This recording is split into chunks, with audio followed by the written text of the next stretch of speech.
All right, our next guest served as Israel's most valuable spy inside Hamas for over a decade. Now, during the course of his service in Israel's internal security agency, he saved countless lives by providing information that disrupted dozens of suicide bombings. But getting that information came easier to him than to many others, given the fact that he was the son of Hamas founder Sheikh Hassan Yousef, who was arrested in 2005. Now, the younger Yousef is a convert to Christianity. He left the West Bank for California in 2007. He's the author of a brand new book recounting his harrowing experiences, and it's called Son of Hamas, a gripping account of terror, betrayal, political intrigue, and unthinkable choices.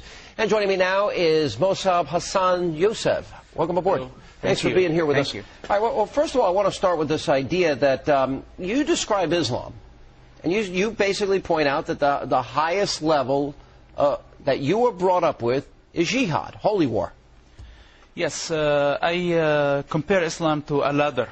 And the first rung of that ladder starts with a traditional Muslim. And the highest rung of that ladder is jihad.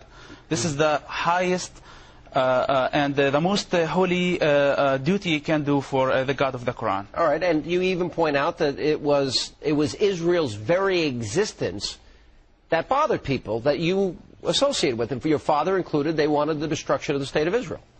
Yes, the God of the Quran hates Jews anyway, if there was occupation or not. So the problem with the Jews, that with the God of Islam, not with Muslims themselves. Yeah. All right. And your father, there was a suicide bombing, and you point out your father justified it. As long as he didn't do it, he felt he was justified in this. Yes, he justified the suicide bombing, and every Hamas leader as well. Yeah, all right. Let me ask you one thing that you said here. If I died fighting, at least I'd die and go to heaven as a martyr. You actually believe that if you killed innocent people and strapped the bomb on yourself, you believed you'd go to heaven? Absolutely. This is what every Muslim believes. This is a promise from the highest authority in the Muslim society, that you die for the glory of the God of the Quran, you go to heaven. And you believe you'd have 72 virgins waiting for you? At some point, I believed, like everybody else. So do you feel at this point you were brainwashed, you were indoctrinated?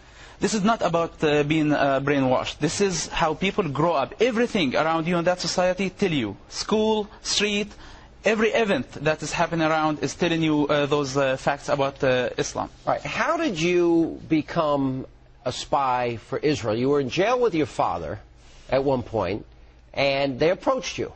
How did you make the conversion? Because you actually wanted to kill the people that were trying to get you to spy. You are right. This is a long story, and this is why I wrote Son of Hamas. And the story of transformation is really long. But what I can say this moment, that I wanted to infiltrate the Israeli Shin Bet in order to play a double agent, and it ended up absolutely the opposite. So I worked for them against Hamas movement, to be honest with you, against evil, not against Hamas, not against Palestinians. I did what was right to save a human life, Palestinians and Israelis, including my dad and other Palestinian leaders. Is your life now in jeopardy because you wrote this book?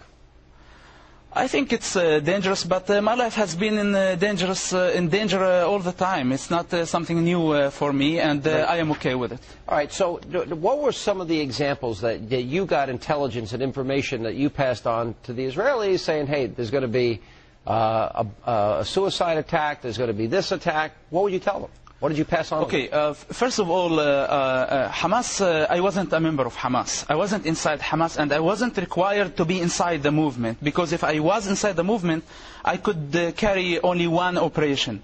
I was required to be outside and inside and close enough without getting involved to be able to solve many puzzles. I'm from that culture, from that religion. I understand the mentality of terrorists.